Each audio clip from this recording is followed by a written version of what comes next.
দেখুন বন্ধুরা, এইভাবে মোয়া বানালে টেস্টিও ভালো লাগবে আর এত সুন্দর চিটচিটে হবে, ভাঙবেও না। রাধে রাধে বন্ধুরা, সবাইকে স্বাগত জানাই। আজ আমি মোয়া বানিয়ে দেখাবো, আপনারা দেখতে থাকুন। প্রথমে আমি খোলা বসিয়ে দিয়েছি, খোলার মধ্যে কিছুটা বালি নিচ্ছি। বালিটা গরম হয়ে গেছে, একটু সরষের তেল দিয়ে দিছি, কেন হালকা হয়ে যাবে তাই।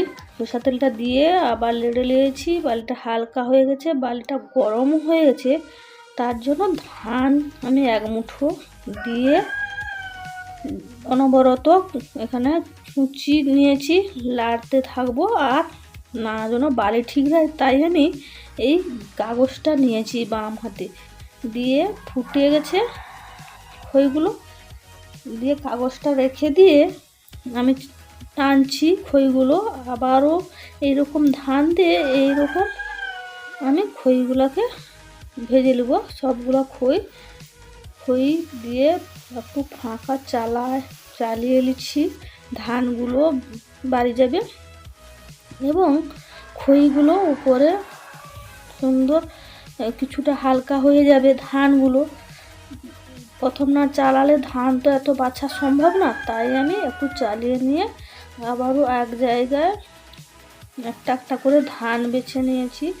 ধানটা মুখে পড়লে কিন্তু মোয়াটা খেতে ভাল লাগবে না। তারপরে ধান বাছা হয়ে গেছে, এবার সেই কড়া আমি বালি ঢেলে দিয়ে গুড় দিয়ে দিলাম কিছুটা পরিমাণ। গুড় দিয়ে জ্বালন দিব এবং খন্তি দিয়ে লাড়তে থাকবো। দিয়ে গুড়টা কি সুন্দর দেখুন ফুটছে, এই যে দিয়ে আমি গুড়টা চিট হয়েছে কি করে বুঝবো, একটা বাটির মধ্যে জল নিচ্ছি। জলটা নেওয়ার পরে দিয়ে একটু খন্তিয়ে গুড়টাকে উঠিয়ে বাটির মধ্যে দিয়ে দিলাম।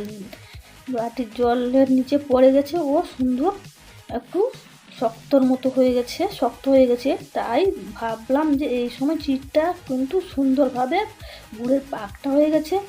নামিয়ে এবার আমার যা চালায় ঘোরাচ্ছে খইগুলোকে, আর আমি উপর থেকে পাক করা গুড়টা ঢালছি। নাই চালাটাকে ঘুরালে এক জায়গায় পড়ে যাবে, আর খইগুলোকে ঘুরিয়ে দিলে সব পুরোটো খইয়ের মধ্যে গুড়টা সুন্দরভাবে চিট হয়ে যাবে। আমি সবগুলোকে মোয়া করবো না, কিছুটাই ঝরঝরে থাকবে, তাই আমি এখানে একটু কম গুড়টা দিচ্ছি, সেটা তুলে নিচ্ছি। আবারও একবার এইভাবে গুড়টাকে, এই যে দেখুন কি সুন্দর লাগছে দেখতে। গুড়ের পাক না হলে কিন্তু মোয়া খেতে একদমই ভালো লাগে না, আর খইটাও সেঁতিয়ে যাবে মুড়ি খইটা। কিন্তু পাক হলে ওখানে 1 মাস থেকে যাবে, কিচ্ছু হবে না।